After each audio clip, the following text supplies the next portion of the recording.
I'm excited today to be doing something a bit different from my usual talking head videos. I'm going to be talking to someone who knows a lot about Bitcoin hardware wallets and securing your Bitcoin in self-custody properly. There are a lot of great insights in this episode, and I think you'll learn a lot from this one, whether you are just starting out and you haven't taken the plunge into self-custody yet, or even if you're a seasoned veteran. You don't want to miss this episode. Okay, so today I am welcoming Rob to my channel. Rob, you're my first guest ever, so this is a momentous occasion. Rob is the founder of BitSaga, a company that specializes in Bitcoin self-custody and security. And I wanted to bring Rob on the channel as he has an in-depth knowledge of all things Bitcoin hardware. And I have people asking me about these things a lot.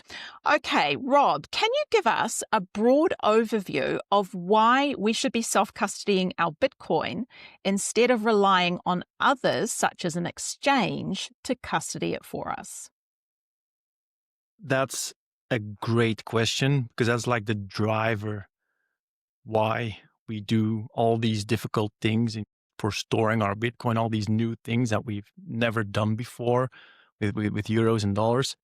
And so the entire value proposition of Bitcoin is that you are free from bankers and politicians and institutions, that no one can create more of it, that you are protected from any shenanigans going on in the world. It's your money, free from inflation. Yeah.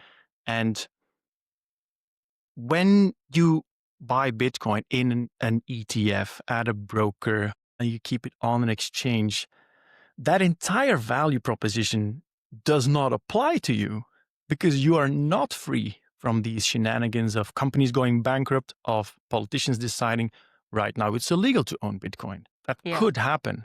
And that's only if you self-custody your Bitcoin, you keep it, you do that yourself, that you are free from bankers, politicians, anything that goes on in the world. And so that really is why, that's the entire value proposition of Bitcoin. And if you're not convinced of the value proposition of Bitcoin, then sure.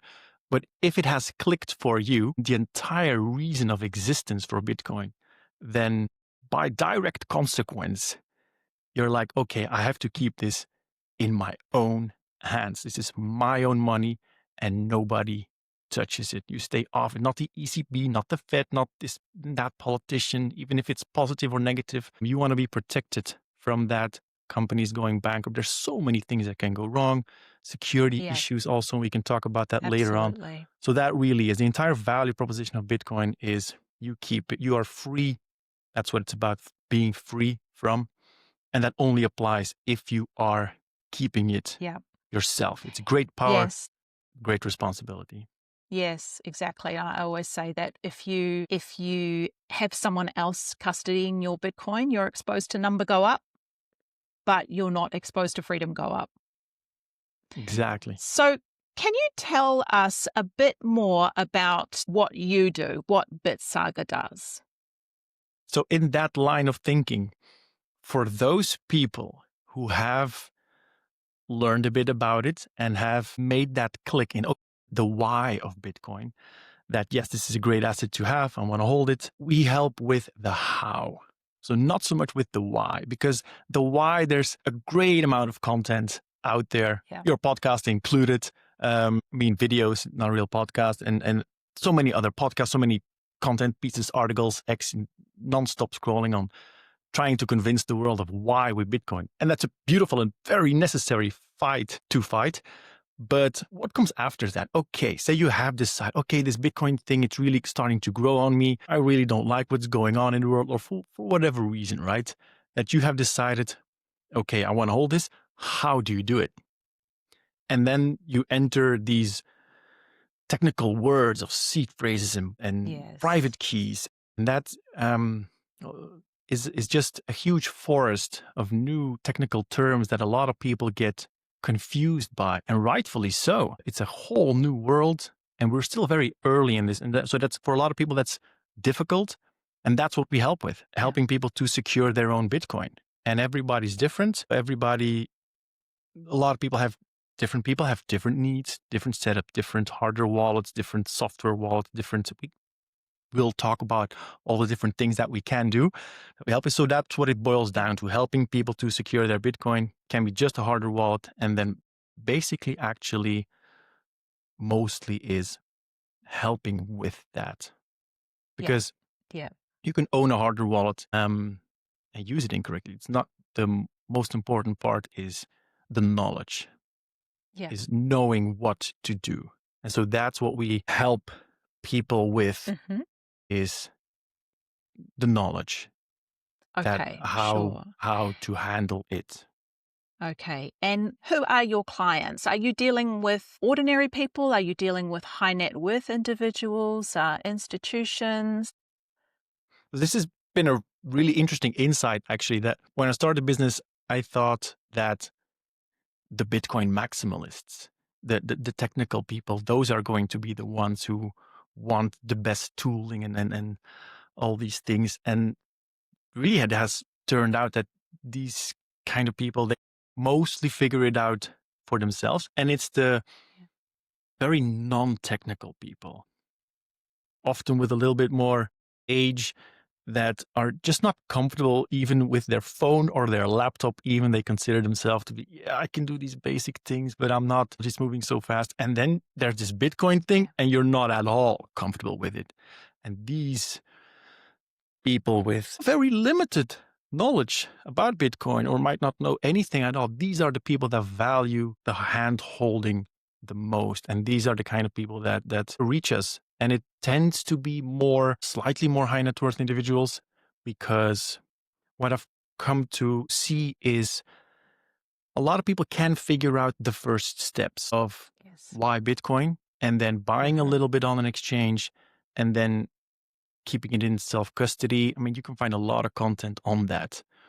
But Yeah, what absolutely. after that? What if the value of your assets keeps growing, has gone up, and you're just not comfortable anymore with these basics? And so BitSaga really focuses on slightly more the advanced security that is applicable for slightly larger holdings. Hmm. And because then it gets really difficult. Even in the Yeah. beginning, it's difficult for a lot of people. So that tends Okay. to be more the focus, the core, but it's really broad. Okay. And on that note, would you say that there is a certain level of Bitcoin that someone would hold before they should be getting into the really high level Bitcoin security? Do you have, okay, let's use this example. Let's say I have 1 Bitcoin. Is it worth my time or worth my money, the investment, to go and get one of these really sort of very secure setups, like the whole kit and caboodle? What do you think about that? Yeah, so it's a great question. There's a lot of nuance there, because I'm going to answer it with specific thresholds, and because Hmm. people like clarity and simplicity. But I really want to phrase here that, or at least that's the angle that I take with BitSaga, that everybody's very different. You might have a lot less and have a better technical background. And so you might be looking at the more advanced setups earlier because you're capable of it. And some people, it's really just too complex and you really Yeah. should hold off with it. And so it's really Yeah. very personal. That being said, I think that to give some clear thresholds, right? Just for clarity's sake, I think so. 4 digits, if it's 1,000, get it off the exchange. If Hmm. it's 5 digits, 10K, get a hardware wallet, get it in cold storage. 6 digits, okay, so 1 Bitcoin, there and about. You might start to consider looking at multisig or just a step up from a simple hardware wallet, and then it keeps going.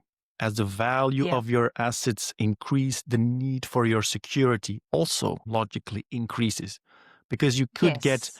more advanced attacks become applicable to you. If your holdings are significant, an attacker might go through bigger lengths to Yes. get a hold of them. And also, Yeah. it might hurt you a whole lot more if by your own mistake something were to happen that you just lose them. So it really does go up with value, that your Yes. need for your security should be in line. Yes. But it's And I open also for think, as well. we should be thinking ahead as well. So maybe I have zero point 0.3 of a Bitcoin right now. So we're talking 5 figures, but still not close to 1 Bitcoin. And I should be thinking about, am I going to be comfortable with the setup that I have currently in 5 years' time if this is going to be worth 5 times as much or 10 times as much? Because that's very easy in 5 years in Bitcoin. So Absolutely. kind of thinking ahead as Absolutely. well. Yeah. Yeah, Yeah. because people who haven't been in the space for that long, there's an argument to make here, right? But you have to realize that 2017 cycle, that blow off top that we had then, the price went multiples in just a matter Yeah. of weeks, months, Yeah. and it came back down. But that was really crazy. Bitcoin is Yeah. still early. It can go really crazy. And I'm not going to make any price projections here, Yeah. but that's the right question to ask. Absolutely. Are you comfortable with your current security setup if you add a zero to the value of your holdings? If you hold Yeah. K right now in fiat will, and are you comfortable in holding 500,000 with your Yeah. current, Absolutely. I say, agree. hardware wallet? I agree. That's Yeah. really something to also take into account. That's such that you don't have to panic and quickly, Hmm. okay, now I really have to get this going. Yeah. People tend to put this off into the long term. And I get that really a lot with I should have done this way earlier. That's very common. Yes. So yeah, Yeah, that's me. That's prepare. me. I'm getting there now, but yeah, for me, it was something that I look back on and I think, yeah, this is something that I should have tackled quite a long time ago. So, what are some myths that you find that people believe when it comes to self-custodying Bitcoin? It's a bit of a difficult one because I've come to see that a lot of different people believe different weird things. Mm-hmm.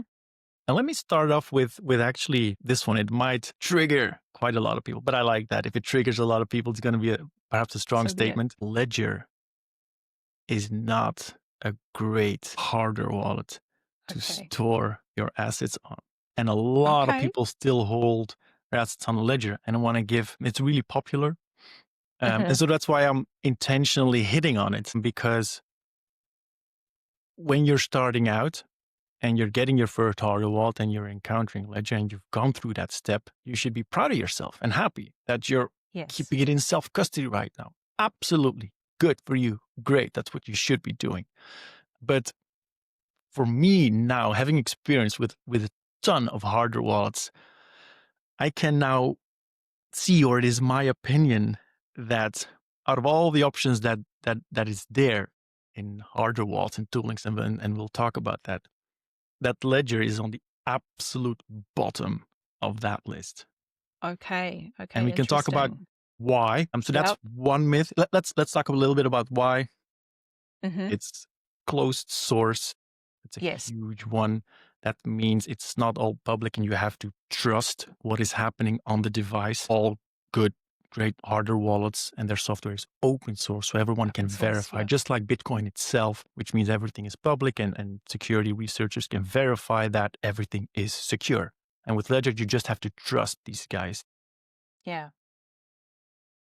Hack that happened with Ledger, that the database of orders of people with the addresses of their houses leaked into the public. That was Oh, one of the wow. Okay. worst things that has ever happened in this space, in my opinion, because that's not just about people losing their Bitcoin. That's about Mm. physical personal security. If your Yes, physical address is absolutely. leaked on the address and it's known that this guy has bought a hardware wallet and he has some Bitcoin. Yeah. And Yeah. then the way they handle the community, the way C-level talks about complying with government should they have some seizure order, their partial cloud backup thing that you can actually do things like that. So there's a lot of reasons to stay away from Ledger. Now, I want to Okay. frame it a little bit that it's not, you can't say that it's insecure, Mm. because it's not so that if you keep your assets on a ledger that it gets stolen on a regular basis, that we see these things happen. That's not what happens. So you don't have to panic. Yeah. But there's so many other, so You much just better options yeah. out there. So And what so you're that's one big saying, myth, I yeah. think. So what you're saying essentially is that just because it's the most popular wallet, I believe that they have the largest market share of any hardware wallet, does not 70% mean they it's still the own them best. in the How market. much? About 70% last time I heard. 70%. Yeah, it's super Yes. significant. Even after all these Okay. blunders that they did, they remain top of the line in Yes. popularity. Indeed, exactly. That's it. It's very popular, Yeah. but it's quite sad to see that all these great alternatives are keep under the radar. Yes. So that's Okay. Well, we'll be looking at some of those alternatives a little bit later on. And with regard to myths, one of the ones that I see quite frequently is that people think that if they lose their hardware wallet, their Bitcoin is gone forever. How about that one? yes, very interesting. And that is something there's a little bit of technical knowledge in how Bitcoin works that you have to grasp in order to realize that your Bitcoin is not on the hardware wallet, Mm-hmm. but the key to move your Bitcoin, because everyone's Yeah. Bitcoin is just on the blockchain, the Yeah. large list of transactions. So that is really a very important, or just a good thing to realize indeed, that there's a key on a hardware wallet, Yes. and you can have a backup of that key. You can have some multiple Yes. backups of that key, Yeah. such that if you lose your wallet, that you still have your key, and the key Yes. is what's required to make a transaction. And that's Yes. really an important distinction to make indeed, just how Bitcoin works. All the Bitcoin is on the blockchain, and everyone can actually make transactions if you look at them, but you have to sign with your private Mm-hmm. key. That's To what these move it. Yeah. devices tend to do, to sign a transaction such that it Yeah. is valid, that it can be created. And just a little something Yeah. to wrap your head around, that Bitcoin's all over the place in blockchain, and you'd only hold Yes. a key to move Yeah. it. So maybe an analogy, and you can disagree with me here, maybe an analogy is like Bitcoin is like your house. And just because you lose the key to your house doesn't mean that the house is no longer yours, but you have to have either a backup key or you have to have the ability to call a locksmith, which might be your C phrase, to access your house again. Exactly. Yeah. Yeah. It's a key, and you should have some backup of that key. Yeah. Yeah, sure, that works. Sure. Absolutely. Okay. So, what do you believe are the absolute essential items of a self custody setup for someone who is either a beginner or they're pretty new to Bitcoin? So, we're not talking like really high level here, like experts, whales, anything, just someone who's just an ordinary person who's just getting started out. What would be the bare minimum essential items? So, just a little bit as a framer here, what I like to say is that it's not about owning the right tools, it's about using them correctly. And if there's anything that people take away from this video, you can forget everything else, that's really it. No, we can talk Hmm. about all these tools, all these things that you can do, but knowing is the most important part here. You can have the best hardware wallet, but if you just take a picture of your seed phrase, your 12 words, Hmm. and have it in cloud storage, then owning the best tool does not matter, because you're not aware, you don't have the knowledge of how to handle it really. So that's really something, before owning anything, that you have to Hmm. know what you're holding, it's really important. That being said, really does depend again on who that person is, right? Where on his journey is he? Is it a student getting his first couple $100 on an exchange? Just having a mobile app like Blue Wallet is really simple. Love that mobile Okay. wallet that you can just download. It's the simplest one. And then you can hold your Bitcoin yourself. If, let's take an arc here, right? If you're starting out and you have a couple thousand or some Hmm. more, you really need to have your self custody offline storage, cold Okay. storage. Cold being not connected to the internet, hot storage being connected to the internet. So hot is anything like your laptop, your phone.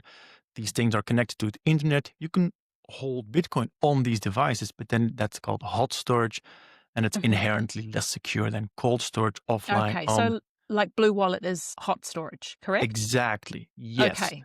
If you store it inside Blue Wallet on the app, then that is hot storage. Correct. Okay.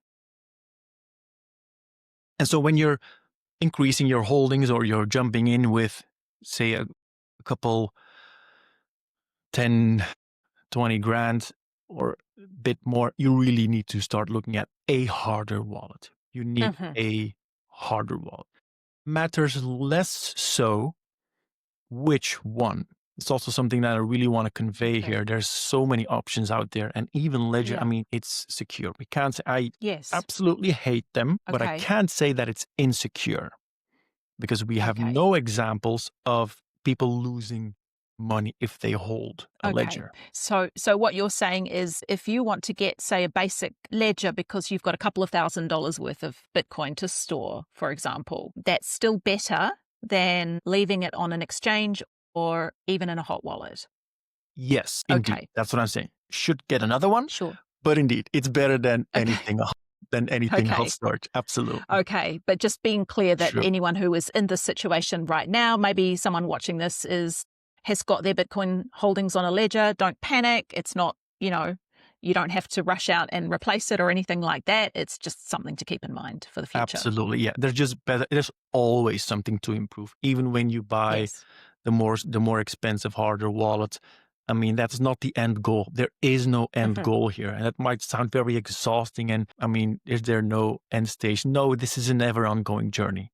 The price of Bitcoin will continue to go up.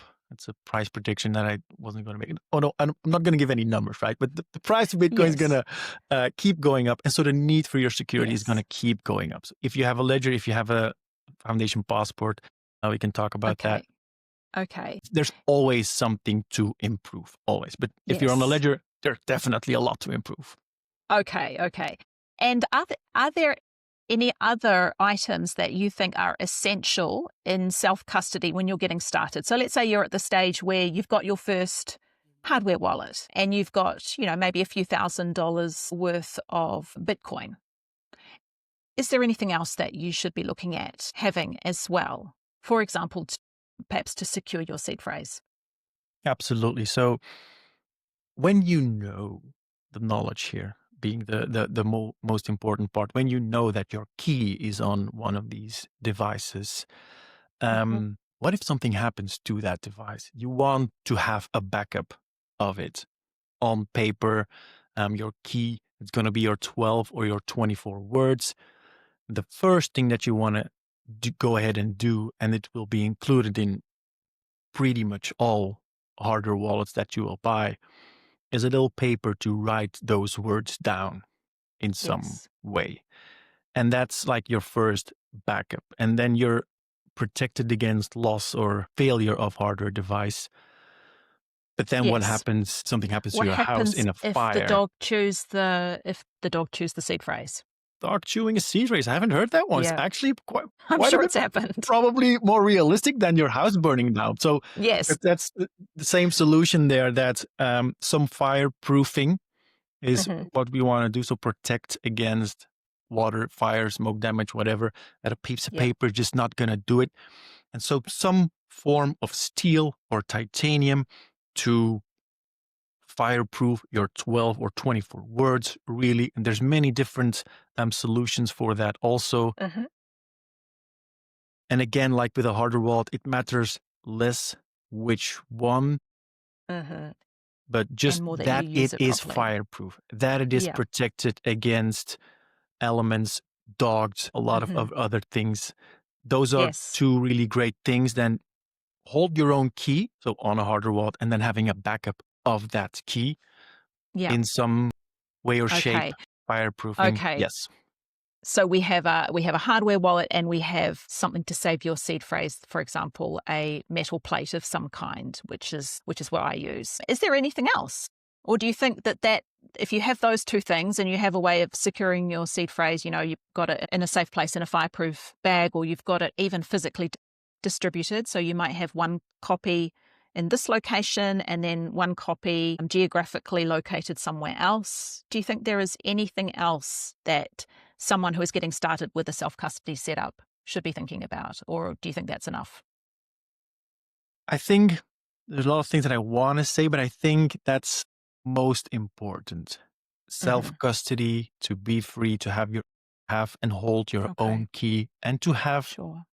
the knowledge. Really do your own Yes, research, what it entails, try out different wallets. I mean, you yes. can look at running a node or other things there. Perhaps something relatively unrelated that I do want to hit on is, at least from the clients that I'm seeing, is that sovereignty is really Hmm. valued, and privacy and security, which can be broader than Bitcoin. And here's something I want to throw out. Perhaps a password manager is something that I see Yes. way too little used. Okay, so you mean something like Bitwarden? Exactly. Yeah. Okay. Oh, a password manager, ideally open source, meaning that Hmm. it is verifiably um, securing your passwords and not sending it off to some Russian Okay. teenager. That's something that I see um, Okay. too little. Okay. It's a Now I must have have a in this time. okay. On that topic, should you put your seed phrase into a password manager? Good question. So here's the thing. When you realize that if you just have a hot wallet, then that hot wallet, connected to the internet, your phone, your laptop, because your device is connected to the internet anyway, for that key, for hotkeys, it can be okay to store them in Hmm. an encrypted Yes, that makes sense. cloud Yeah. storage. Make sure that that cloud storage has two-factor authentication. Hmm. Two-factor authentication, ideally with, again, an open source Yes. one-time password. I think, like, a lot of people use Google Authenticator. Yes. There's better alternatives out there. Yes. Proton does it. Ente does it. So to get to your Okay. question, for some keys, for hotkeys, I would consider Okay. yes. For cold storage, cold Hmm. meaning offline, you keep these things offline. And Okay. so that, if you have that awareness, then directly follows is no, you don't put these keys in a password manager. You don't put them Okay. Yep. anywhere Makes online, sense. not a picture Okay. in your cloud Okay. storage, not on any device that is connected to the internet. Okay. So the only time that you would use your seed phrase is if you needed to back up a wallet. So, for example, let's say I broke my current hardware wallet and I needed to set up another one. That's the only time I use my seed phrase. Is that correct? Well, no, I'm going to say Okay. yes, that's the main use case that you're going to use it. Hmm. But here's something I want to mention is the concept of a health check, meaning you hold your Bitcoin on hardware wallet. And what I see happening is people leaving it there for years Yes. on end and not Yeah. doing anything with it. And the next time that you take it out, you're like, how How do I was operate this this thing? again? And they are not comfortable. And Yes. so a health check is checking the heartbeat of everything that's involved, using your hardware wallet, making a test transaction, and ideally also doing a complete recovery of your wallet. Yes. Yeah. Because when shit hits the fan, sorry, can I swear Hmm. here? Yeah, of Um, course you can. when that happens and you need to recover, and you've done that already 2 times over the past 2 years, Hmm. you're going to be like, I'm good. I'm not worrying Yes. here. And that's the end goal that BitSaga helps people with, is to be able to hold Bitcoin without Yes. worries, with peace of mind. And if you've done these Okay. exercises, these health checks, these Yeah. recoveries, using your seed phrase, verifying that it is correct and valid, you're going to be at a Okay. lot more, you're going to be at a lot more ease. Okay. Yeah. I completely agree. It's like it's a practice. It's not something that you just set and forget. It's something that you practice.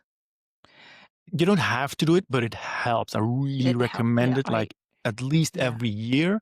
Recommend it every 6 months. You make a test Okay. transaction, and Yep. doing a recovery once a year makes a lot of sense.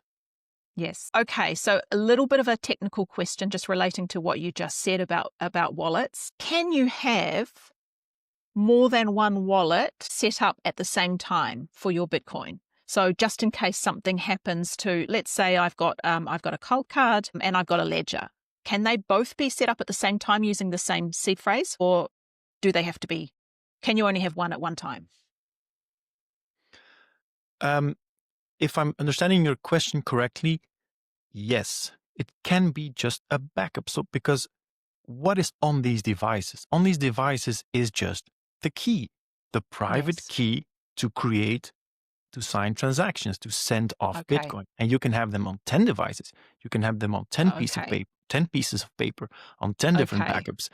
Um, Okay. and perhaps I want to throw in here that what I see happening with people is when assets value grow, that they spread out their Bitcoin over different hardware wallets, and Yes. spread the risk. And Yes. that line of thinking is really good because you want to Mm-hmm. distribute, decentralize, major principle in Bitcoin, right? But the solution there really isn't quite ideal because what's happening is you have multiple single points of failure. Every hardware Yes. wallet, something can happen to it, and that's an Yes. issue. Are And you so, talking about hardware wallets with separate seed phrases here? So they've got yes, completely exactly. separate Yes, yes, setup. yes. So they might split it over 2 or 3 different wallets. Okay, got it. Yeah, so that's something that would make more sense to do. Mm-hmm. You can manage the same wallet with two different hardware wallets, but usually when people have different hardware wallets, it's different keys, different wallets, and they want to Okay, spread it out. understand. And then it would make more sense to look at the more advanced security setups like multisig, where you have Multisig. Yeah. one wallet that has multiple keys, like 3 keys, and you need two of them to make a transaction. So that's really more the advanced realm. Don't want to deviate in this question too much, Okay. but Yes. yes, you can have multiple copies of one key on different devices because it's Okay. just the key. Sure. So, and that way it's almost like you've got your backup all ready to go. So if something happens to one wallet, you already have another device set up. You could look at it like that. Yes, true. Okay. So do you think that everybody who owns Bitcoin needs to be running a node? Or can a beginner do self-custody without worrying about that? Hmm. It's a good question. It's difficult to give a straight answer here because why do we run a Mm. node? Yep. And what is a node?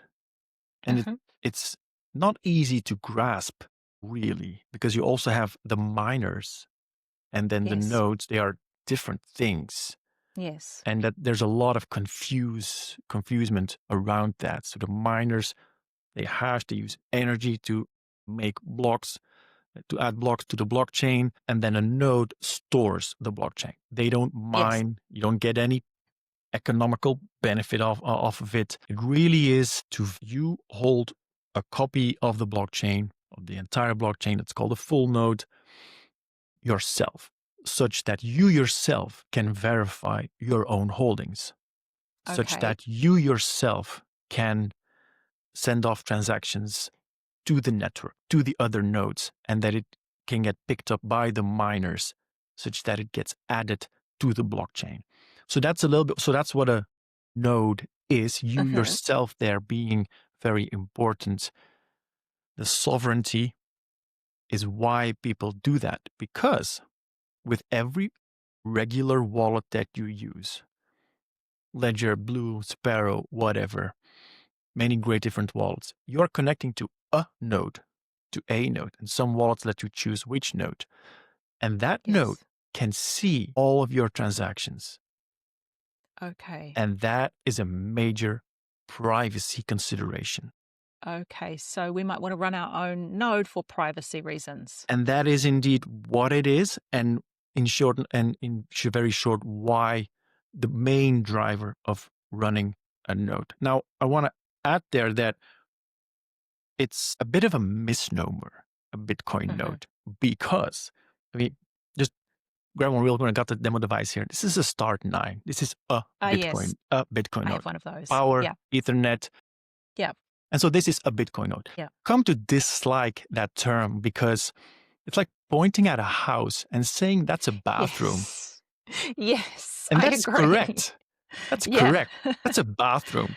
But it's yep, so much more than a bathroom. yes, And that's also yes, what this device is. It's a Bitcoin node.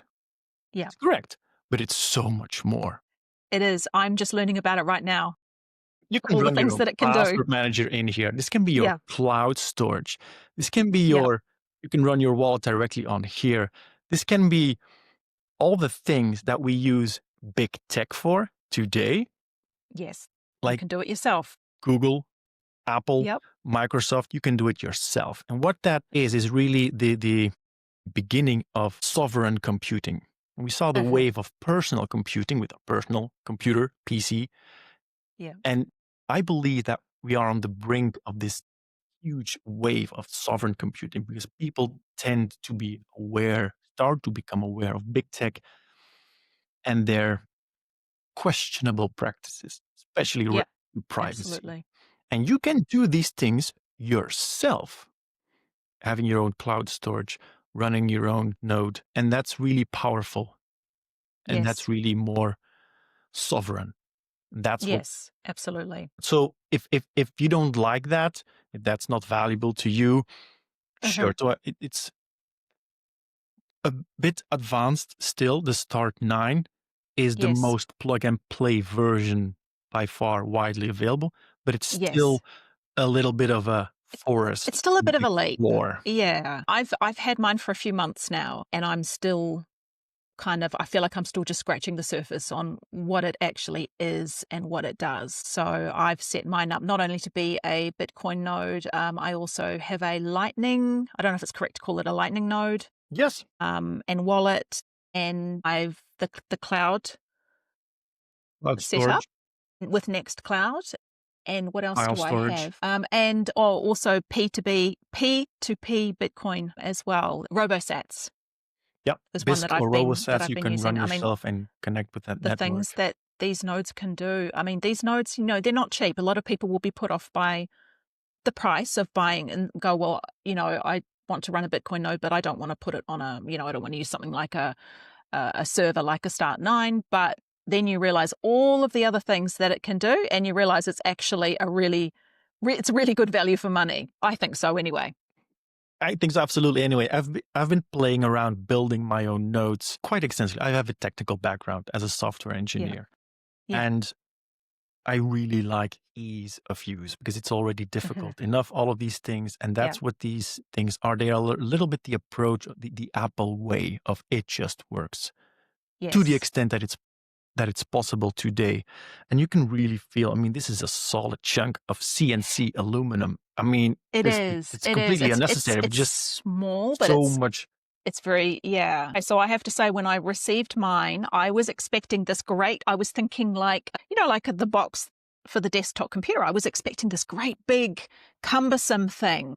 And I got this tidy little box like this.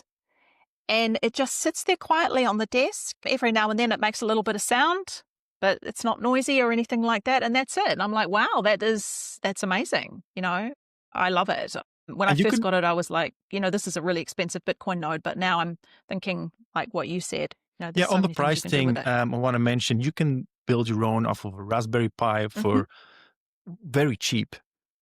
And it's just if you're ready to explore the more technical route, you can build your own node. And that's very powerful Sure. and more sovereign and more power to you. But these really are more, okay, I'm not a technical person. I want the Yes. easiest route. It's Yep. very durable, long term. I mean, these have crazy Absolutely. specs with high RAM, high storage Yep. possibilities. So it's just the right tool for the right people. If you're very technical, you might explore how to do it yourself. Yeah. This But if one you're just really is the someone like me, easiest, in my opinion. It's like when, you set it up, you press a few buttons and things generally work. So I like that aspect of it. Okay, let's talk hardware wallets in a bit more depth. I know we've touched on it, but generally speaking, what are the features that we should be looking for in a hardware wallet when we're choosing one? Yes, that's a great question. Because here's what I've learned over the years in handling a lot, 20 plus hardware wallets, and not just handling, being an official reseller of them and seeing people experience them and providing feedback and seeing how companies interact with them. So I've learned quite a lot. I've changed my opinion quite a bit over the years. And here's my main insight. I've already mentioned it a little bit, is that they're all secure. There's not a Okay. single hardware wallet where you can say that one is insecure. Mm-hmm. There's a big difference in security. Huge difference. Some are way more secure than others, Okay. definitely. But But anyone, basically speaking, they can all secure basically your Bitcoin. speaking, we can't say, well, this brand, like 5% of people, their assets get stolen on a regular basis. As much as I Right. hate Ledger, it's not something that we Mm-hmm. can say. And there's other brands that I don't Yeah. like, other devices that I strongly dislike. Okay. So that's just a big framer here that they're all secure. So what is the biggest differentiator out of all of these devices? For me, it has become the usability, Okay. because a lot of them are super secure and have Mm-hmm. great security features, Mm-hmm. like this one, the Yep, I Coldcard got one of Q, those. Yep. and it's just not super easy to use, Yep. in my opinion. Okay. And there's a lot of them like that. Yes. So that is the main differentiator. How easy is it to use? Because here's what happens. If it's not really easy to use, you're not very comfortable and you're not at ease. Mm. And if it's easier to use, the user is also less likely to make any mistakes. And in any setup, any tool that you use, the user is always by far the most insecure component in Okay.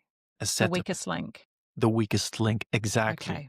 And so the usability, the ease of use is really has become for me the biggest differentiator in picking great ones, because they're all secure. They have their different security schemes.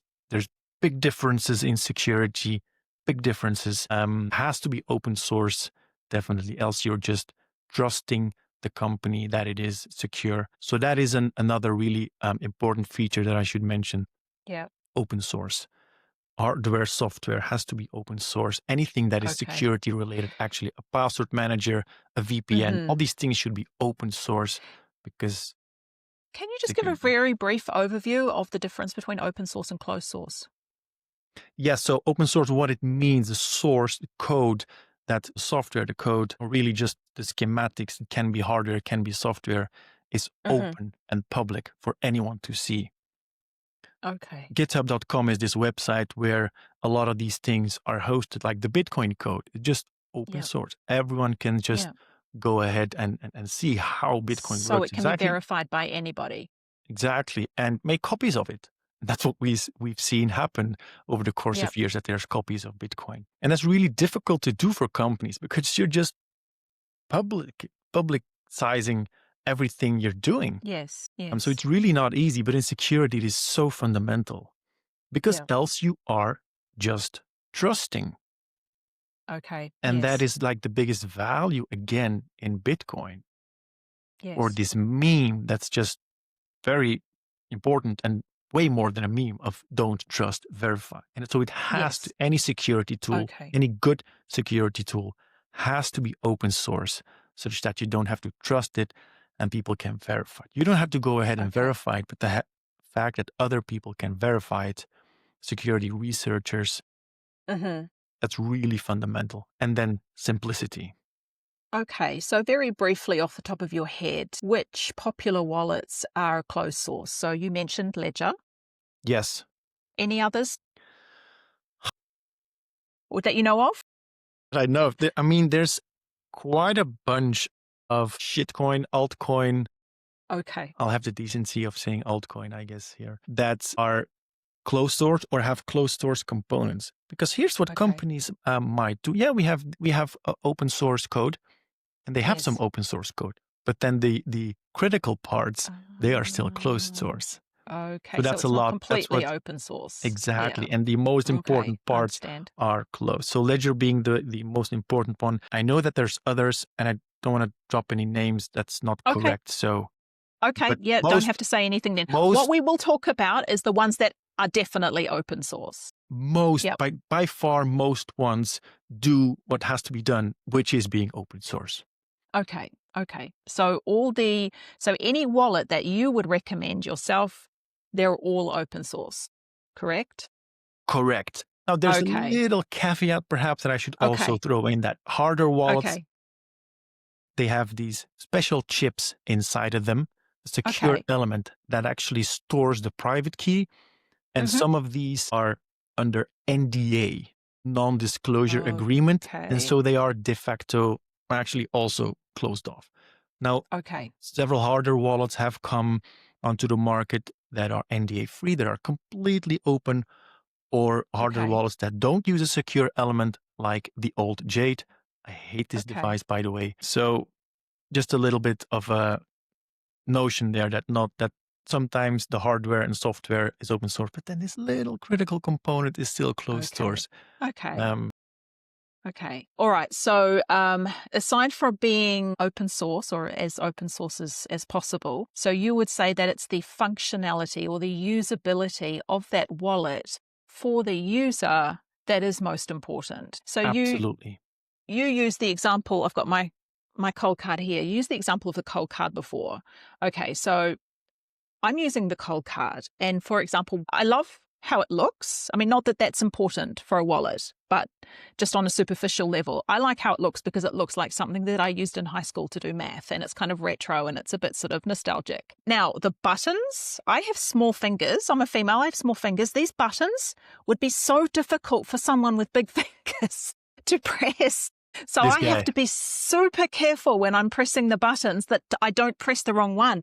And, and I'm wearing my glasses and I still have to kind of squint at those little buttons and see what I'm pressing. So something like that, for example, if someone has big fingers, maybe, and they're not comfortable pressing teeny tiny little buttons, maybe this one, won't work very well for them and they might prefer another option. Exactly. Or So just being super nimble with the dexterity. I work with several clients who are in pension and they would definitely yes, not and it's appreciate a difficult to. layout like that. Yes, yes, absolutely. And then you've got on the sort of other end of the scale from something like this, you've got, I know you're going to hate this. You've got this is a Ledger Flex. I've got a little collection of wallets behind me as well. Mhm. And this has absolutely no buttons whatsoever. So this is all completely done with a screen. It's a little bit like, I think it's a little bit like a Kindle, or maybe it's the other one that they make that's like a Kindle, and everything's on screen and there's no buttons and there's no, and that's how our phones are, our iPhone, for example. We don't expect there to be buttons anymore. Mhm. But some people might not feel like it's as secure if it doesn't have any. It's maybe a tactile thing. We like pressing buttons and it makes us feel a bit more secure. Maybe it depends on the generation you come from as well. So yeah, so they obviously come in very different Yes. packages. I mean, the ones that I have sitting behind me, none of them, not a single one looks like another. They all look so different and have such different functionality. Yes. And then you have the issue of, for example, the Keystone, which is a Mm-hmm. touchscreen, just like Mm-hmm. this phone tablet thing. Yeah. And the usability is superior in every Okay. way that I have Okay. experienced compared to all devices, like 20 Okay. plus. But turning it on and off, battery issues, compatibility issues, then there's other things that Oh, might pop up. The company okay. itself in responsiveness. And so this was really painful. As a Okay. reseller, I've been a reseller of these and seen many people have experienced issues with these devices. So the usability is really great. but there's big issues with it. And so build quality is also something that is important to consider. Yes.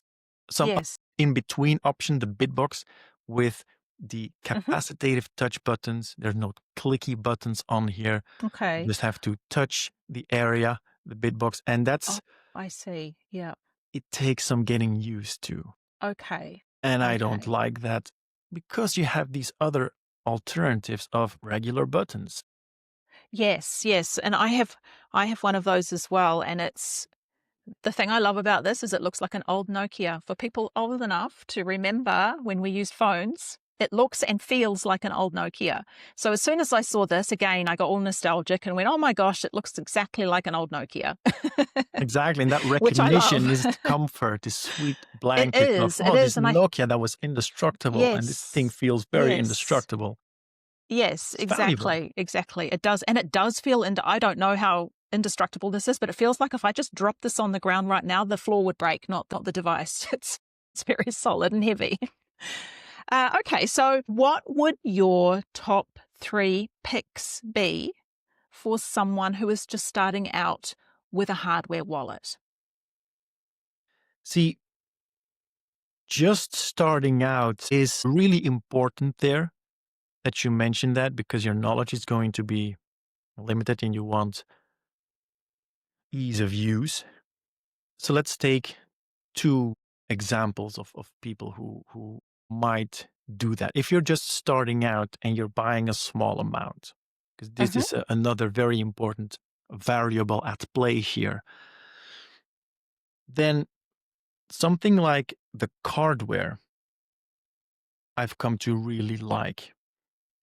It's a sub €100 device, Okay, super cheap. It has a camera, it works by QR codes. Everyone knows okay, QR codes by now, and it's got yes.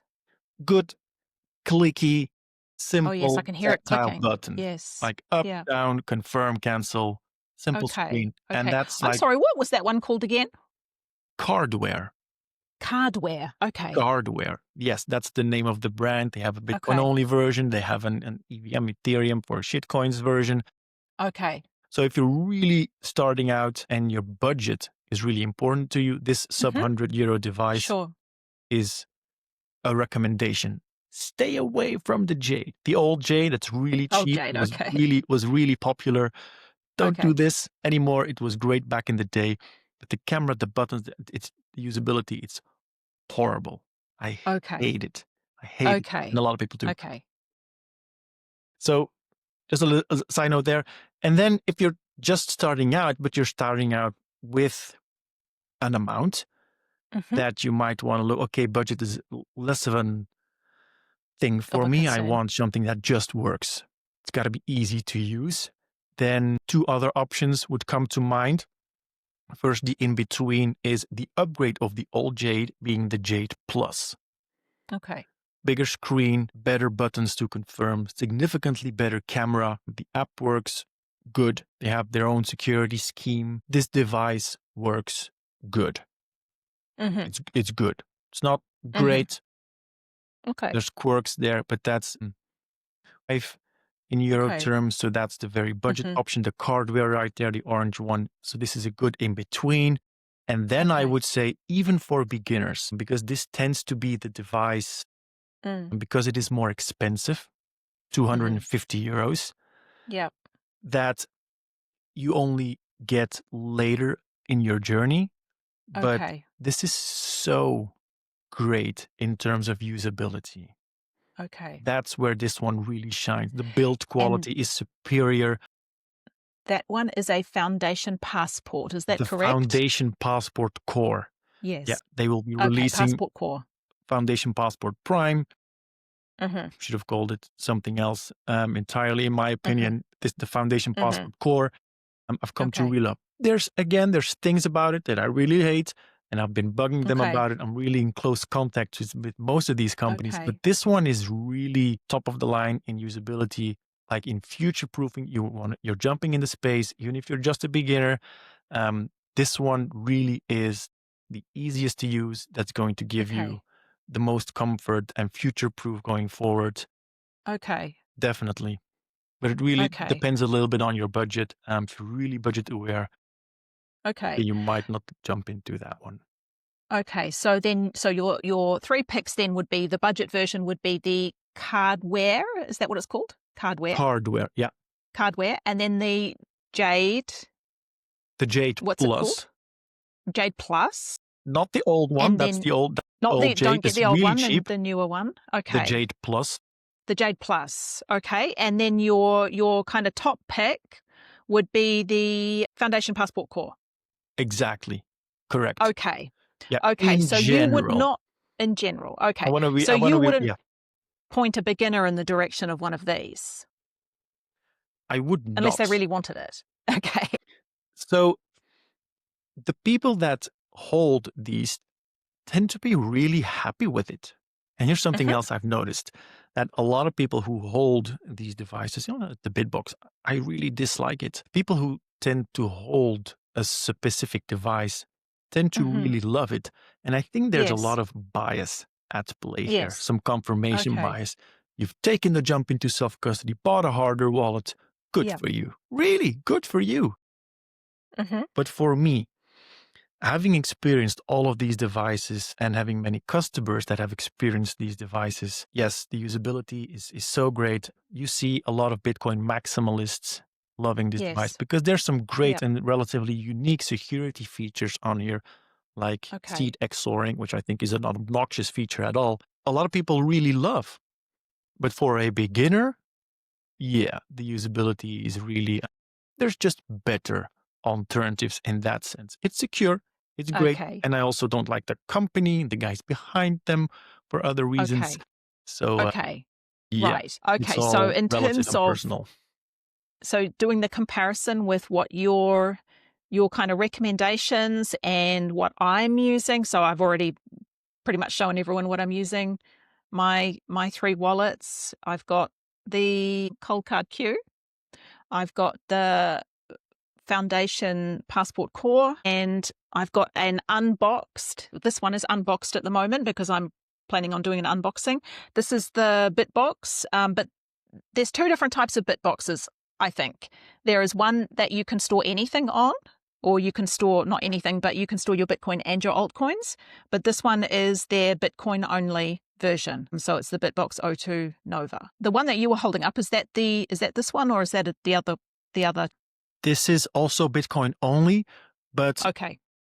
older version. And the Nova is specifically angled towards iOS. Yes. And this one Yes. only works with Android, but it's very similar, pretty much the same Because device. But that's a consideration that you have to take if you're on mobile, yes. iOS, iPhone, that you're going to want to grab the Nova, the new one.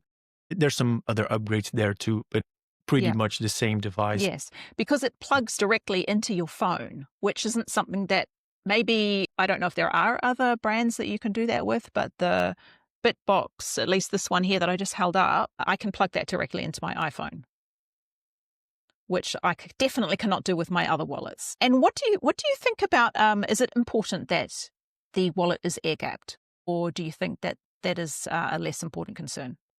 That's a great question. So air gap, what is an air gap? It's a broader security scheme of never connecting a device to a hot device. A hot device being connected, meaning connected to the internet again.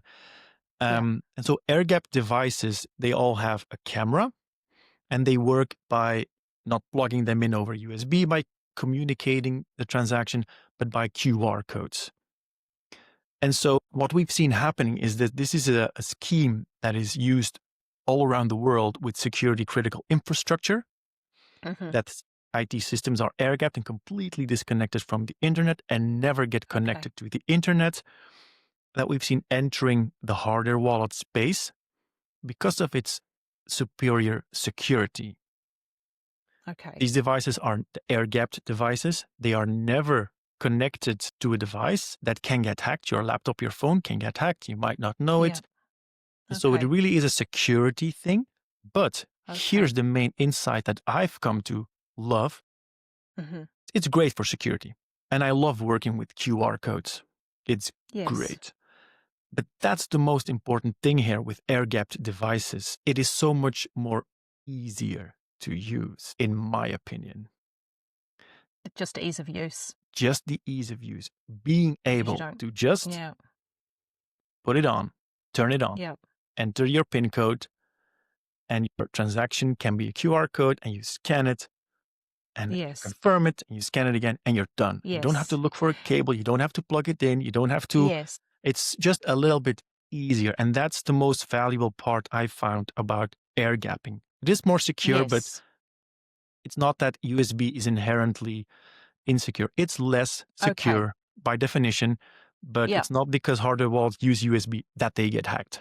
They don't get hacked. Users get hacked. Users get hacked. Okay. Yeah, that makes sense. Okay. So we don't have to stress out too much if our wallet is not air gapped. Exactly. Okay. It's an opinion that you see flying around with fiery proponents.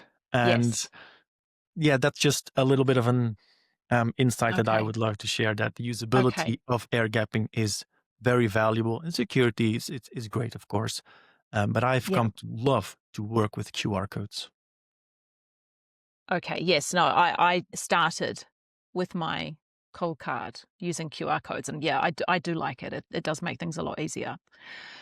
Okay, so we're getting a bit short on time, but I just had one more question that I wanted to ask you. Are you a Bitcoin maxi, and do you hodl every sat, or do you believe in spending your Bitcoin? Yes, I am a Bitcoin maxi, in what most people would consider a maxi. I want to add to that I wasn't always.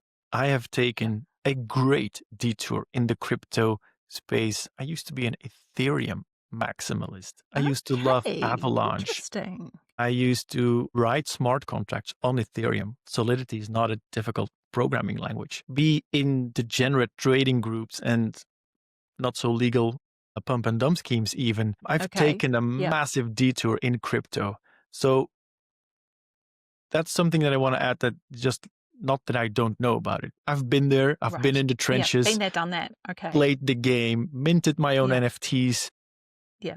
So after you keep studying, you keep digging for that next coin, you keep looking at technology, what's going to be great. For me, it is very clear that Bitcoin is the alternative to fiat, and crypto is a part of that system, that current fiat system. There's this great visualization, that meme of two circles, and crypto is part of the fiat, and Bitcoin really is the change. And that's just an insight. A lot of people will disagree with that.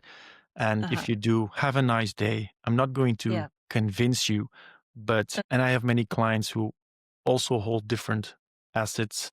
And I don't make any judgment on, you do with your money what you want to do. Of course. And it's the how part that BitSaga helps with, but that is very strictly focused on Bitcoin only. Okay. And how about the aspect of, hodling every sat forever and ever, never ever touching it, never spending it? Or do you prefer to use your Bitcoin in terms of spending it? See, I get that totally. That once Bitcoin clicks, that your you don't want to freedom, give it away. You don't want to give it away. It's like, it's a super revolutionary thing, really, that's happening. And you've managed to grab a little slice of that 21 million. And you want to hold on to it with fierce power. But I am of the side that this is one of the greatest revolutions of our time, perhaps besides AI these days, right? And so I want to be a part of that. Using it is a very important part of that. So the first function of money being store of value, the most important one. And then the medium of exchange fiat has none part. Of. Yes. Yeah, exactly. And so the medium of exchange function of money, like using it to buy your coffee, to buy lunch, whatever. And when I buy my lunch, when I go out with my wife, I use, let me cover up some parts of it, a Visa card. that I fund with Bitcoin. Okay. Yes. This is a Bitrefill one. Love the company. There's different other companies that have credit cards that you can fund with Bitcoin. Yep. And Yep. so to use it, not just from the philosophical standpoint, but also to be active with it and get comfortable with funding Yes. your wallet, Yes. having a little bit your mind wrapped around having a savings account in Bitcoin, cold storage, and then And your having checkings the account spending. for Yes. using it.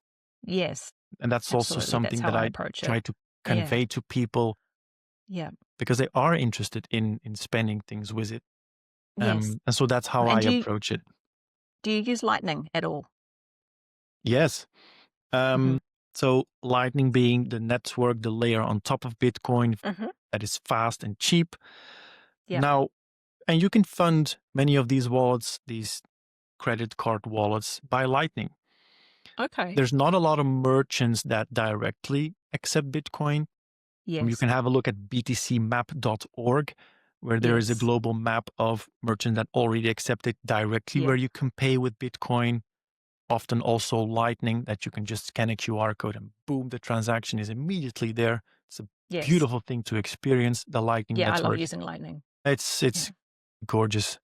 but it's not super widely adopted yet. Yet. We're still very early. We're still very, very early. People can pay with Lightning at the BitSaga website, for example. Oh, Um, okay, great. And also can they pay on chain as well of on your course. website? Yes. Okay. Yeah. Yes, and Okay. so you will see that growing, but yes, using it is very important. And so I Yeah, get that I you want agree. to hold on to it, but also for learning is getting Yes. comfortable with it and using with it, because that is the Bitcoin standard that we are moving towards. I'm Yeah. personally convinced. And you can move yourself already on a Bitcoin standard. If you save most of your assets on Bitcoin, you can save in Bitcoin and use it everywhere you can pay with Visa or MasterCard. You can use these cards. Mhm. So you can already put yourself on a Bitcoin standard and enjoy all these beautiful benefits of a fixed supply money and see Yeah. prices fall forever. It's beautiful. Yeah. So that card you held up, did you say it was Bitrefill? Bitrefill. Yes. Bitrefill. Okay, I'll have to go and check that out. It's not one that I'm especially familiar with. It's great. They have also gift cards Okay. that you can pay with Bitcoin, like Amazon, Airbnb. So you pay Okay. with Bitcoin Okay. and then you use that Cool. gift card to pay for your vacation. I've done that Okay. numerous Very times. cool. It's Yeah. beautiful to know that you've paid your Yeah. vacation with a chunk of Bitcoin. Okay. And we're getting short. We've run out of time, so I'm going to leave it there. But I just want to say thank you so much for joining me on my inaugural podcast episode on my channel. I learned a lot. Hopefully, my audience have learned a lot as well. And I'd love I to have you back again one day. love to be here because when I discovered you on YouTube, your authenticity is something that is rare and appreciated and valuable in exploring and learning these things. And it's not Oh, thank you. it's the perspective that not a lot of people have. I don't have that because Yeah. I have all this knowledge and it's really difficult to keep it really Yeah, I simple. And understand. that's Yeah, I'm like really the valuable. the ordinary average person, speaking to my audience, and maybe I think that resonates. It absolutely does. Love to be here. Thank you, Katie, for inviting me. Thank you so much, Rob. And I'll put a link for BitSaga in the video description below if anyone wants to go and check out the services that BitSaga offers. Okay, thanks, Rob. Bye. Bye, Katie. Bye.